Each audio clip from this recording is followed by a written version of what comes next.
welcome to the Podski. What? Oh yeah! Listen here, baby. Dig it? You understand, baby? What? First name John, last name Baker. Uh-huh. Brother. Hello and welcome to the Podski. I am your host, the man of 1,000 gimmicks, John Baker. Today is a very special podcast. We are having our very first guest come onto the Podski, and it is going to be my beautiful wife, Allison, and we are going to discuss a recently watched documentary, and it is on Woodstock 99. We just wanted to get on here and give our thoughts and opinions on what we thought about the documentary and how things could have been a little bit different, and we really enjoyed it, so we hope you enjoy our conversation. Also want to thank you for listening in to That's So Dolphins Talk. Want to apologize for the audio issues that we kind of had in there for a little bit. Not only was it week one for the Dolphins, but it was week one for us as well, but we will get better, and I feel very confident in everything that we're doing here on the Podski. Really thought that we did really well in that, very happy with it, and we're just going to keep growing and onward and upward here on the Podski. So a lot of new things that are going to be happening throughout the pod. We have a guest this week. We're going to be bringing a new reoccurring guest next week, so that's something to look forward to. Very excited for that pod. No spoilers, not spoiling anything for you. We're going to let you wait on it. But a new segment that I want to bring into it, because I don't want to keep doing the weekly Roundup Jones. I only want to do the Roundup Jones when it's important, and I'm just diluting it with the same topic every time. So what we're going to do now is the Dave Meltzer quote of the week. I've been kicking around an idea for something fun like this for a while, and this is going to be something that I find fun because I love Dave Meltzer, and I just find the things that he says, not only just all the time, the things that he writes, everything. Sometimes it is just so ridiculously funny. And so here we go with the Dave Meltzer quote of the week. Dave Meltzer's quote of the week. The Godfather is a pimp on Monday, but not on Thursday. And that was Dave Meltzer's quote of the week. All right. Thank you, Dave, for a great quote. If you guys want to do anybody else, or if you have any other thoughts and opinions, please let me know on that at _Podski on Twitter. We are working on a Facebook.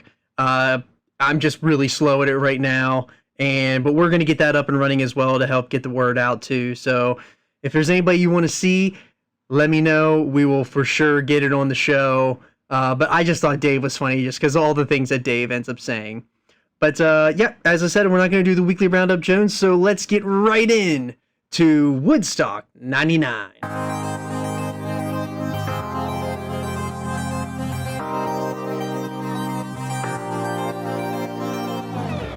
All right. Coming into the Podski, we have our very first guest, Allison. Thank you for coming on the Podski. Thanks for having me. We watched the Woodstock 99 documentary, and it was on Netflix, so if you haven't watched it yet, there will be heavy spoilers ahead. We're going to cover the entire thing and really what we thought about the entire 3 episodes. And what'd you think about it? Did you like the whole entire documentary? I really liked it. I definitely suggest watching it if you haven't seen it yet, and then pause this. And then after you watch it, play this again. Yeah. Definitely do that. So one of the things that I really found interesting of the whole documentary is that it was filled with live footage and like a lot of home footage, which I thought was really, really cool. Not that all of that footage was great, but I don't know. Whenever I thought of Woodstock 99 and kind of like my memories of it, because full disclosure, I was 8 years old when this happened, so I don't remember any of this, but I've heard about it over the years, and I didn't know any of what kind of happened, but I thought that was really cool that there was like so much footage out there on it.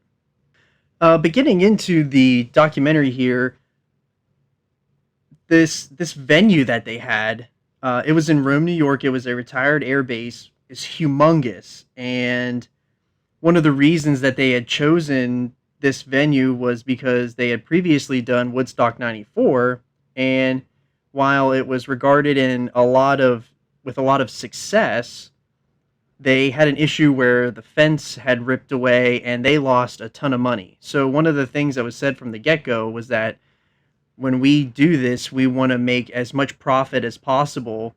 And they chose this airbase because there was only one way in and you weren't getting out.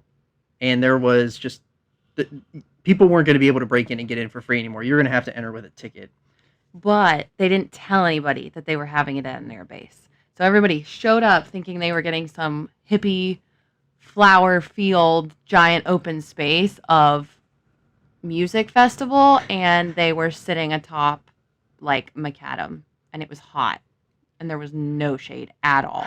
Right. It is like an asphalt heaven because it was an airbase. So like there was absolutely zero shade, and I get it. It's a cool idea, but when people are expecting Woodstock in the 60s and they show up Woodstock 99 and just see nothing but a building and some blacktop, it's disappointing, I'm sure.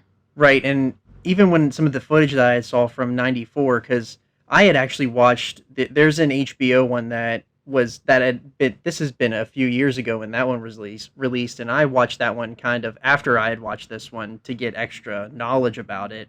And that's a completely different venue as well from this. Like it's more resembles the 69 Woodstock than it does 99. But one of the cool things that I thought was that you had to have real, I mean, I guess it's because of the times, but you got a real physical ticket that was mailed to you. But that ticket was $150. But I thought that was like a lost art because like now you just get your tickets on your phone, you just print them out and you just roll. But I thought that was really cool that like they actually got the tickets sent to them in the mail. I just felt like that was a little bit of a lost art because I remember getting that whenever I was a kid if I ever went to something. I think having them on your phone takes away from the fun. Yeah, a little bit. Right, It's I not know. as fun. I agree because like when you get that like ticket, because like that's something to keep forever. Yeah. And like when you get on your phone, it's just like stored like on the cloud or whatever. Yeah, it's not fun. But let's get into the promoters. They brought back the original promoter from the original Woodstock in '69 and in '94. His name was Michael Lang. He was throughout the entire documentary, and he came off as like somebody that was like incredibly naive and flower power and just looked at Woodstock with rose-colored glasses. He just couldn't accept that, music had kind of changed and this whole thing evolved into a huge profit gain, in which that's what he wanted because he literally said that in the documentary. And I think for him, like, he thought, as long as I want everyone to get along, they'll just get along because that's what we're aiming for. And he had no knowledge of any other scenario except for the little perfect plan in his head. Right. And a lot of he had no knowledge of the artists that they had booked either, which will jump into John Scher, which we have a lot of comments on because he is a very successful music promoter. He has worked with a lot of the huge bands like the Stones and a few like those really, really large bands that are well known. And he just was the most arrogant blame shifter and a huge profit chaser. And with his guidance and promotion, this whole thing was promoted as Not Your Mother's Woodstock. So he cleared all of the music with Michael, but like Michael had no idea who these people were. And it just kind of he just came off really bad in this entire thing, I thought. Yeah, I don't think that anybody's opinion of him after watching this would be a positive one. He was so oblivious and even still like took absolutely none of the blame at all. He deflected the entire time.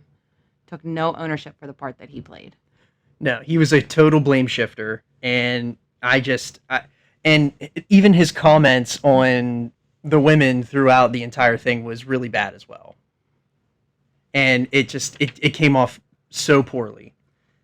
But I did mention the set list a little bit. A lot of those, I mean, this set list is killer. Like, this is a dream style set list personally for myself. Like the DMX, Kid Rock, Limp Bizkit, Korn, Metallica, Rage Against the Machine, Red Hot Chili Peppers, who are one of my favorite bands ever.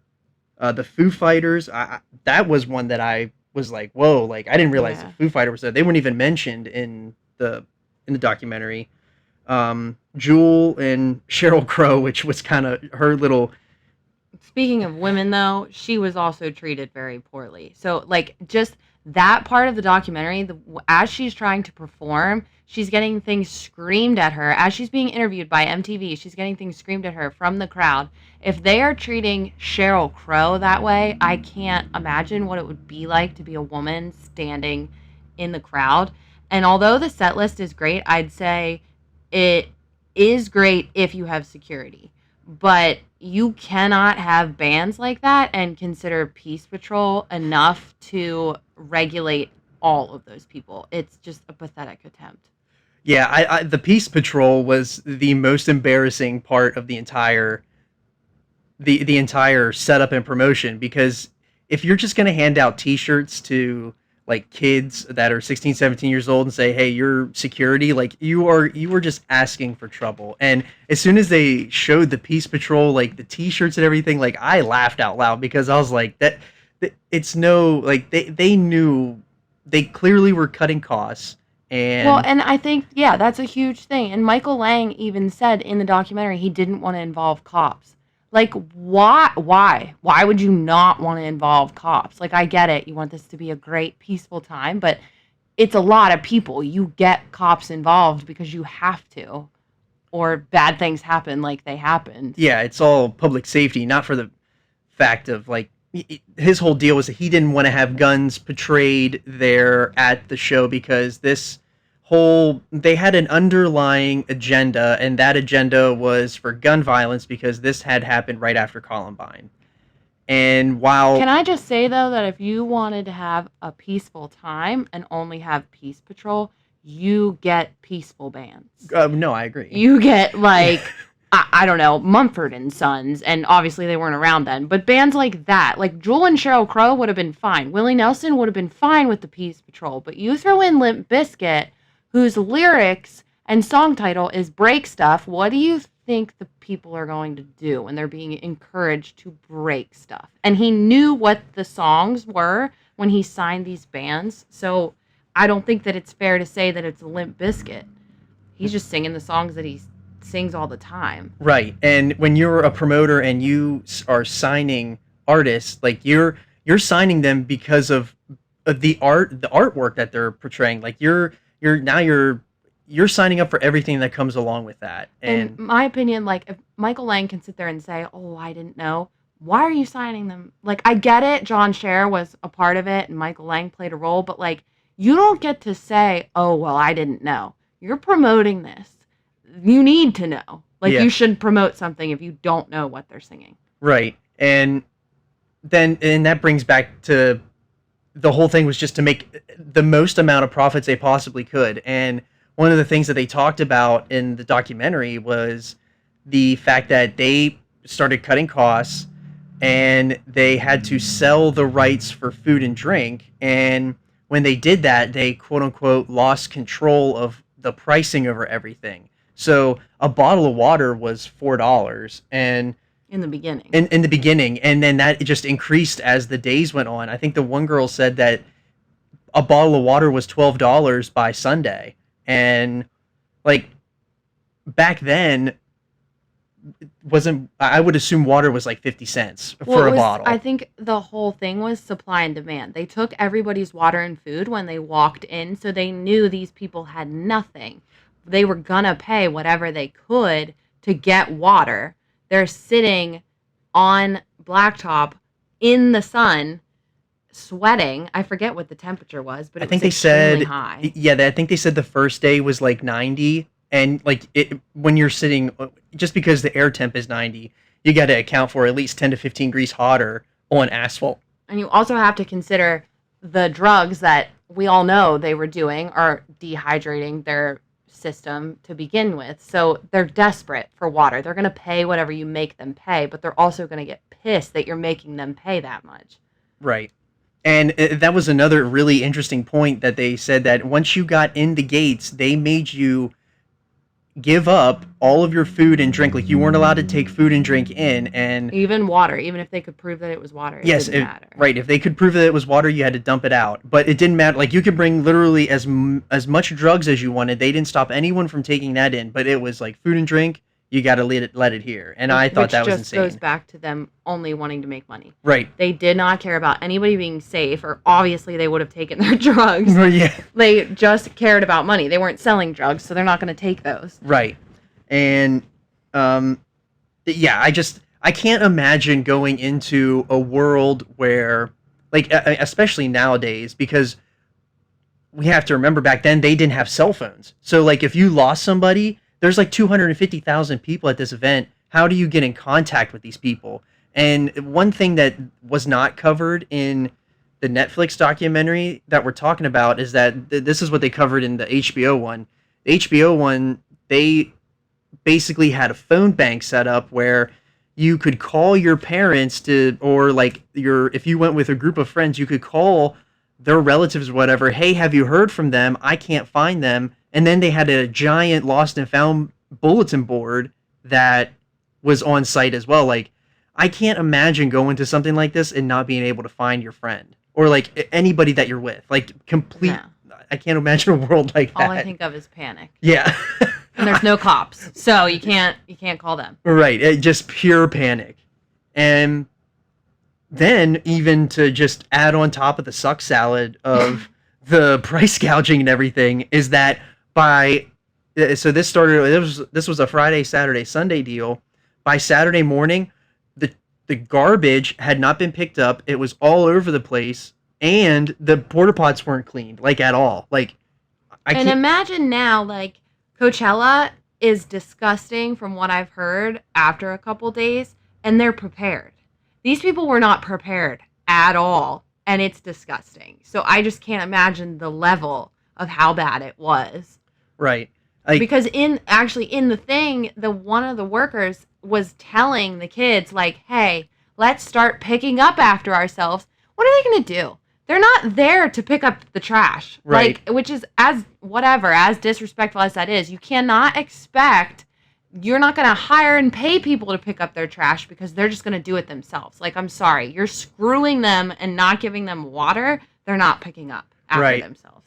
Yeah. And they had made it seem like in the, well, I don't want to give away a little bit. We'll work. I have a thought that we'll get to later on, but one of the other things that was kind of like building up from the price gouging and the sanitation too was the addition of like this was posterized like corporate America, like. They had a huge beer garden, which if you hear beer garden now, like I get excited when I hear beer garden, but like there, it was just like in your face promotion. You're going to pay all this money for all of this stuff and you have nowhere to go because you can't leave. And I just thought it was wild. Like it just, but then the addition of MTV, who made a huge presence throughout the entire thing, they like were public enemy number one, it seemed like, to a lot of the people. They because at the time MTV was shifting from just like throwing whatever music out there and being the alternative to like rock and roll and all that. They were transitioning to corporate America and pop, and these from like the footage that they were showing, like they were like public enemy number one. They were getting harassed left and right. Like people with the trash on the second day, they were throwing all the trash at the MTV like stage, and I just thought that was because me at 8 years old, I didn't view MTV like that, but it's weird to look at them at like the crowd and everybody there, like they did not want to see MTV at all. Like, but I also just think they were angry. Yeah. I part of me wonders if they weren't throwing things at the camera crew to bring attention to the fact of how bad it was. Like a lot of the things were like water bottles, and I'm not saying that it was right at all, But I'm just like, if I was in that situation, like I'd be like, people need to know how bad this is because there is no social media. Like you don't have people taking pictures on Instagram and being like, look at how crappy this situation is. So I thought maybe they were doing it to get their attention. Yeah. And I would agree as well because I can't imagine like this would never happen today. I guess the only thing imaginable in today's world would be Firefest. And that like I can't even like that was publicized. I mean, but they never even like they didn't even get to the show. No, they didn't even get a chance to show up and get pissed. But yeah, I just thought that MTV like they really like they were portraying like, oh, we were here to just report on how awful this was, and we're not the bad guys, but like the people truly viewed them as the bad guys. And I thought that was really interesting. They probably thought they were getting paid as a part of it or something. Yeah, somehow involved. I would assume. I mean, based off of everything else, I wouldn't. Well, and if they were advertising that they were going to be showing the film of like the whole thing as it's playing out, it probably encouraged people to buy tickets. So then people could have gotten pissed at MTV and been like, I watched on your channel, I should go to this, blah, blah, blah, blah, blah, and this is not what I signed up for, and it's your fault. Right. I think the other addition to the MTV was the pay-per-view aspect of this, because they did a pay-per-view thing where you could buy, and you could go home and watch this live every single day, or they'd cut it up. I'm not exactly sure, but I'm sure it's pay-per-view, like they just aired it live, and the guy on the documentary is like, I'm just filming... I had no rules, and I was just out there filming just all of the tits and ass and dicks and everything. Like it was, at one point in the documentary, it was like, can we like just not like see that? Like, cause it got old after a while. Okay. But what I will say though is that was John Scher's defense in the fact that women were getting raped. He blamed it on the fact that all these women were walking around without their tops on. Like, I'm sorry. I get it. If you don't want to see it, like, that's fine. Don't look. Like, I'm not saying you, but the people at the actual show, you cannot blame a woman for not having her shirt on and that's why she gets molested or raped or anything like that. You have nude beaches and no one's getting bothered there. No one's getting violated on a nude beach. But yet, that was John Scher's excuse for the fact that women were getting raped in the mosh pits because they weren't wearing clothes. I'm sorry, but not having a shirt on does not constitute. Yeah, sure. I'd ask for that. No, I don't think so. And he claims that just because he didn't see these things happening, they didn't actually happen. Like, at one point he said, I don't know, there were reports of rapes happening in the mosh pit, but like, I didn't see it. Like, what did he expect someone to do? Raise their hand? Like, hey, I'm about to go do this. I just wanted you to watch so you can see it happen. Like, I don't think so. I highly doubt that. Yeah, and one of the things that I found incredibly ballsy, and this was another thing that I was just like, wow. Like, they did the press conferences in the morning, and that was one of the things that MTV, and like, not just MTV, but like, they brought that up constantly throughout the whole thing. Every news media outlet, they were bringing up, like, are you guys, like, have you been out there, like, do you see the sanitation? Like, there's trash everywhere. People are getting hurt, like, legitimately hurt because of the mosh pits. And they were just like, oh, yeah, it's just a few bad apples out there, and they're okay. And they just, like, downplayed the entire thing. Like, they made it seem like it was, like, a few people when it was, if you watch the footage, it was a majority of people.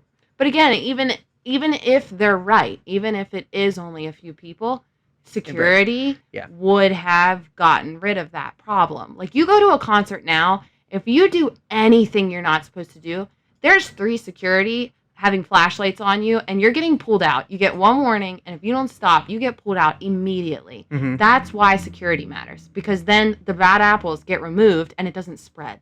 Yeah. To day 3. Oh, yeah. Well, and so, like, a lot of this stuff was happening it happened the entire time, but it got worse in the rave pit, the rave hangar, I guess you would call it, that second night, where there was like, so Saturday was supposed to be the huge day. They had Kid Rock, Limp Bizkit. I believe Metallica was Saturday night too. But they like it just the rave thing where they had Fatboy Slim, and then everybody that was like at the main show came to the rave hangar, and like all hell was breaking loose, and there was just a dude just driving a van and through the hangar, and like it just was getting way out of control, and they just downplayed the entire thing. They just act like nothing was happening at these press conferences when they had them in the mornings, and like but all of the staff and everybody was like, we have major issues. Like internally they kept saying this, like we have major issues, and Michael Lang and John Scher were just like, nah, it's just a few bad apples. I just couldn't stop laughing at that entire like their description of what was happening. Yeah, it's yet just another excuse so that they don't have to take ownership in the part that they played. Right. But I kind of wanted to go back a little bit because the set list, after watching, because I've watched some of these now, and some of these I had watched beforehand and didn't even realize that they were Woodstock 99. Like, I've seen the DMX set. I've seen that, like, years ago, and I had no idea that was Woodstock 99. But the Korn one, like, I would have been super pumped to see Korn. One thing that, like, I really didn't even realize, that they had Metallica was there, but they were not mentioned. Like, there was not a single peep of Metallica, and I just thought that was kind of strange how like they weren't mentioned at all. But I think probably the most that I really would have wanted to see Limp Bizkit, and probably my most like I really would have wanted to see the Peppers, because like I love the Peppers. But things like kind of really got out of hand at the Limp Bizkit show, and that was on Saturday, and that's where things really started going downhill because as Allison had mentioned earlier, she mentioned that, you know, obviously his big song at that time was Nookie and Break Stuff, and I mean, he just was watching the crowd, and he was being ultimate Fred Durst. Like, he was there to perform. Yeah. If he didn't perform the way he normally does, they would have gotten pissed, and that would have been on him and his reputation. He wasn't going to have that. No. And he put on a hell of a performance, I think. And they were talking about in the documentary how they had the soundstage out in the center, and everybody was like, they had, whenever he started singing Break Stuff, that's whenever things got really out of control, because they started to tear down the sound tower, and they like, it was almost going to come down. They were ripping the wood off, and they were using the wood to crowd surf. Like, it got incredibly out of hand, and that's basically where John Scher thought that things were out of hand, and they basically removed Limp Bizkit off the stage. They told him the set's done, and that's where you get like the famous clip of him coming around the corner right after it's done, and he's like, "It's not my fault," which I agree with him. But I also did want to make, I had to get this in as a little note for myself. I have seen the GIF of Kid Rock in the fur coat, and that's one of my favorite GIFs of all time. And I had no idea that was Woodstock 99. I thought that was hilarious, that as soon as I saw him walk out in the documentary in that fur coat, I was like, that is where that GIF is from. And I just love it. I just think it's one of the greatest like visuals ever, is just him walking out in that enormous white fur coat, and it's like a bajillion degrees outside. But there's a lot of things that were building up, as we've mentioned, and it really goes wrong on night 3, where they're at the end of the Peppers, and they want to do a candle vigil, I guess you would call it. And basically, what they didn't really explain this well in the Netflix one, but they really explained it well in the HBO one. They had a tent where you could sign a petition for gun violence, and if you signed the petition, you were handed a candle. And they said, Sunday night, we're going to do the candle vigil, and, you know, we're going to do this, and it's going to be a great visual for everything, and we're going to, like, send a message for gun violence and all that. Well, what ended up happening was they literally took those candles and lit stuff on fire, and just... Yeah, I think they forgot that fire can be violent. Yeah, and the way that they painted it in the Netflix documentary, John Scher was like, Well, that was just on Michael. Again, blame shifter. Yeah. He was like, that's just on Michael, and that was his deal. I didn't have anything to do with that. And I just thought that just classic John Scher throughout the whole entire thing, just blame shifting again. But it's one of those things, like, I don't know what you expect when you put flames in these people who have been getting absolutely just murdered at every aspect of their life these last 3 days. What did you think was going to happen? Like, basically having bands that encourage destruction and then handing everyone fire at the end of it after they were already destroying things. Like, they were already destroying things, and then they handed them fire. Right. But it was only a few bad apples, correct? Yeah, just a couple. Right. It's just like there's zero accommodations. There's price gouging out the wazoo, and the Netflix one was basically like, yeah, we're like out of food and whatever, and all these people are so great. They came and supported, and they paid their money and all that, and everyone was like so fed up with the prices, and they just like they torched the entire place. They destroyed the what's the place called where they had the vendor area, all that vendor tent area. They destroyed the ATMs, like just raided the entire thing, and it got so out of control. And just gross. It was just gross. Yeah. Like, they not only were destroying those types of things, but they were taking the porta potties and, like, I guess flipping them or pushing them over. Mm-hmm. And people didn't realize that their mudsliding was not mud. It was feces. And I forget how many people said they got sick. That one woman got an infection. Yeah, the one woman had trench mouth after the first day. That she said, I woke up Saturday morning and I had cold sores all over my mouth, and I realized I had trench mouth because I was drinking basically shit water. Like, I can't imagine. Like, when I saw the sanitary conditions in the footage, like, I looked at Allison and I was like, if we would have been there, we would have been gone. But like, if this would happen today, they would be sued. Oh, they would be in so much trouble. It would never happen. And one of the other things that really got out of hand with the sanitation was that they had a water pipe, and they broke the water pipe, and that's what started that mudslide, was because there was just water running everywhere, and everyone was like, oh, we finally got water, but we're rolling around in our own turds. Like, that part was just wild. Like, I can't imagine. And so as they're raiding the vendor tent, like, it's turning into Apocalypse Now, basically, where it's every man for themselves. They're lighting everything on fire. And then they get to the trucks where they had all the food and drink in those coolers, and they ended up raiding them, and those things ended up being loaded with water and everything. Like, they just were not supplying. There was so much demand for it that it was just classic supply and demand. They were basically hiding the water so that people would think, well, I guess I have to pay $12 because there's not much to go around. What other choice do I have? Right.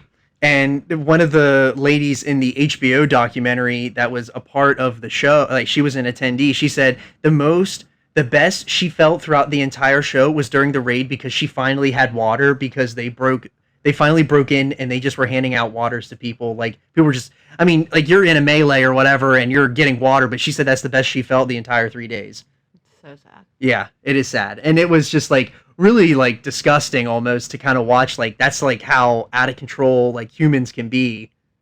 Like, they can only take so much, and like when you've had enough, like that's what they resorted to. Like, it was wild to watch. Like, just they knew it was over. They saw the bands that they wanted to see, and they were then getting their revenge for being treated like that. Right. And I think the other little caveat to add to they saw the bands that they wanted to. One of the things that they teased in the documentary is that they were supposed to have a surprise act, and that surprise act was, they had heard rumors of Prince, Michael Jackson, Bob Dylan, Grateful Dead, Guns N' Roses. Like, people had expectations of someone coming out after the Chili Peppers, and the Chili Peppers do their last song, Under the Bridge, and they have the whole candle thing, and then that's it. And they just put Jimi Hendrix up on the screen, and people were like, that was a little bit of a addition to the final Rage blowover, I think, too. I mean, there was everything else, but that didn't help either.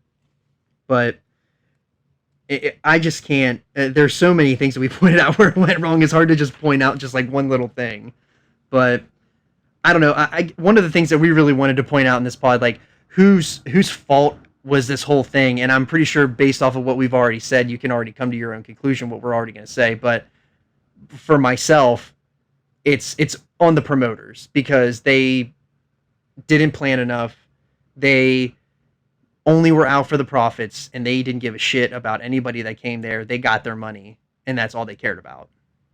Yeah, I would have to agree. I say it's for sure the promoters, and I don't know if I would have felt that way totally back then, but after watching the documentary and seeing them double down and taking absolutely no ownership for what they did, they talk about how everyone there was actually just lunatics, and John Scher is actually quoted saying that.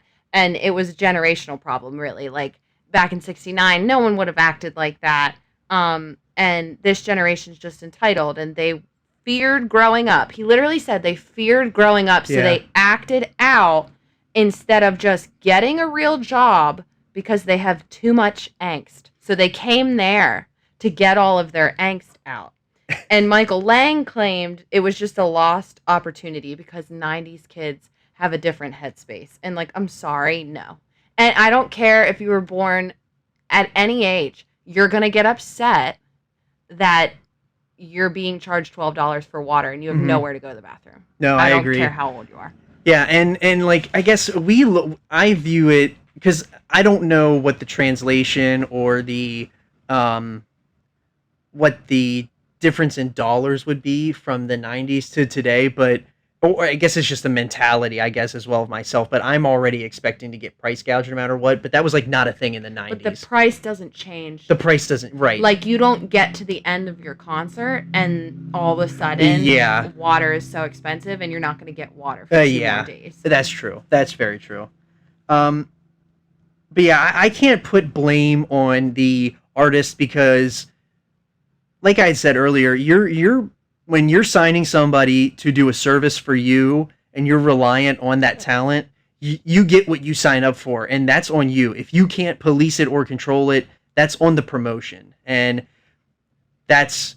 The artists are who they are. Right. That you signed them up to be who they are, and that's what they did. And they can't be blamed for that. Right, and that's in any form of entertainment. That's not just music. Like, that goes... It's everything. It goes across every single piece of entertainment. And I won't talk about wrestling in this one, but I did have some wrestling things. But I had some wrestling thoughts about that. But it's for sure on the promotion. And there was just it's just wild that the promotion wanted to blame the attendees for it's just a bunch, like what you already said. I don't want to basically set them up to fail. Right, yeah. Basically set them up to fail is a really good word. But one of the things that I wanted to do personally, because whenever I saw Woodstock 99, I personally thought of another show that was 8 years before 99. It was called Monsters of Rock, and majority of people probably listening to this pod already know what I'm talking about. But if you're not familiar, if you ever watched the Enter Sandman music video by Metallica, that music video was shot at Monsters of Rock, and it was I didn't know that. Yeah. And so I wanted to draw some parallels and to like share comparisons as to if they would have used their heads and planned out a little bit more, like all of this could have been prevented. And like we probably would still be having Woodstocks today. But both shows were done at massive military bases. Now, obviously, Monsters of Rock was done in Russia, so like it's a little bit different we're dealing with completely different people, but I mean, again, humans are humans, and they were both on these huge military bases. They were both meant for peace, love, and freedom, which that is... Woodstock 99 painted that picture as if they were out for peace, love, and freedom, but the one of Monsters of Rock was truly peace, love, and freedom. And Time Warner was, who, if you don't know who Time Warner is, they're a huge cable company. and they wanted to give the people of the Western Hemisphere the gift of rock. So like this was a touring thing, and it kind of culminated in '99 at this huge show in Russia, and they wanted to give the gift of rock to people. And a huge difference I found was that Woodstock '99 was price gouging out the ass. Monsters of Rock was free. You paid nothing to get in. Now, Monsters of Rock, they weren't providing like food or drink or whatever, but this was only a one night deal, so that was also a little bit of a small difference. But the crowd size, Woodstock '99 had 250,000 people. Monsters of Rock had double that for one night, and these people were there like at Woodstock for 3 days. Like, if you watch the music video, and there is a documentary on that as well. It's called "For Those About to Rock," and the crowd is both crowds were things I had never seen before, and just the sheer size of the crowds were unreal. But like another thing too is that like another huge difference in the two is Woodstock '99 had our wretched, rotten Peace Patrol, and at Monsters of Rock they had a military presence. So like clearly they planned, and Time Warner, from the article that I read, said that they had went to the venue a few days beforehand. They went a week out and realized they didn't have enough, and they beefed up all of the infrastructure and security around it because the Russian government told them no one's going to come to your little rock concert, and they were like, no, like we have this lineup of people and they're going to come and it's free, and it ended up being like this $500,000 like attended show. Like it's wild.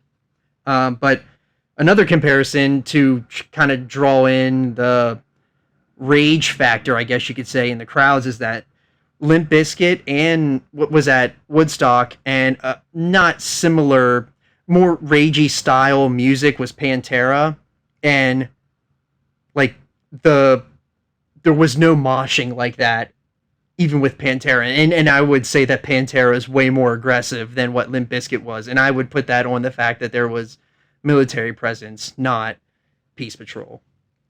But the one thing that I did want to add to the huge difference is that there was 3 recorded deaths at Woodstock '99 and the countless sexual assaults. And at this event that had double the size with military presence had 0 deaths. Now, I will add that there was 49 people detained, 100 people thrown in the drunk tank, and there was 51 hospitalized, but I'm sure that number was just as high, if not more, at Woodstock '99, based off the footage that we saw.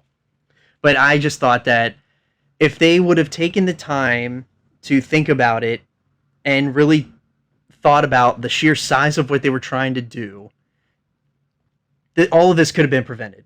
And a lot of people say, well, you know, like they were looking for $1 at Woodstock '99, but Time Warner ended up selling the rights of all their footage they made that night, and that became the For Those About to Rock documentary, and that made them $80 million.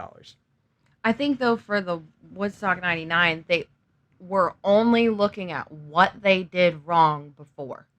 And what they did wrong before was they didn't make enough money. Yeah. So they were, like, hyper-focused on making money this time. So they took everything else out of the equation. Every decision they made was, how can we make the most money? So they didn't know, you know, ahead of time, well, we could just sell the film. Like, they didn't know that. They didn't think about that. So all they were thinking was, what do we need to do to make money? Yeah. And I just thought that was, I thought it was interesting to draw in a different perspective of a huge festival. And pretty much, like, another thing that was really interesting is after Woodstock '99 was the very first Coachella, like literally that year. So it's wild to think that Coachella is still going now. Like, if you really know Coachella, which I've never personally been, but it's not sunshines and rainbows that you always see on Instagram. I'm sure they have their issues and everything like that, but it's an annual event that people love to go to and everyone wants to go to, and versus like, I don't think anyone cares if they ever had another Woodstock. All right, well, we're going to wrap this up. thank you, Allison, for being a guest on the Podski, and we're going to have you back for sure on another one. Thanks. I look forward to it.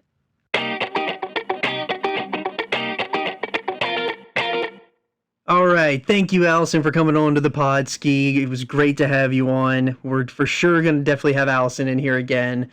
Don't know how we're going to bring Allison in. I think we're going to try to bring her in because we watch a lot of documentaries and TV shows and stuff like that. So she could be a reoccurring guest for anything that we watch that we find incredibly interesting. But yeah, what did you think of Woodstock 99? Do you have any thoughts and opinions? Let us know on _Podski on Twitter. Don't forget to rate, review, and subscribe to the Podski. And be on the lookout for That's So Dolphins Talk. I don't know if we're going to be able to get that out as early right after game time on Sunday because Trey and I both will be going to the game on Sunday. So we will have first-hand experience with what the Dolphins look like in real time. Very excited for the game. Very excited to get down there with him and have a good time with him and his family and my brother-in-law. Very, very excited for the game. Haven't been to an NFL game in a few years, so it's going to be really cool to be back in that atmosphere, and especially for a team that I can actually root for once, from Miami. So, but yeah, don't forget to rate, review, and subscribe, and follow us on Twitter at _Podski. And we will be coming. We are on Facebook already, so if you want to search out the Podski with John Baker on Facebook, I'm pretty sure you can find it. There's just nothing up there right now, so I'm working on getting that done. But if you want to give us a follow on there, we would greatly appreciate it. And we will see you next week on the Podski.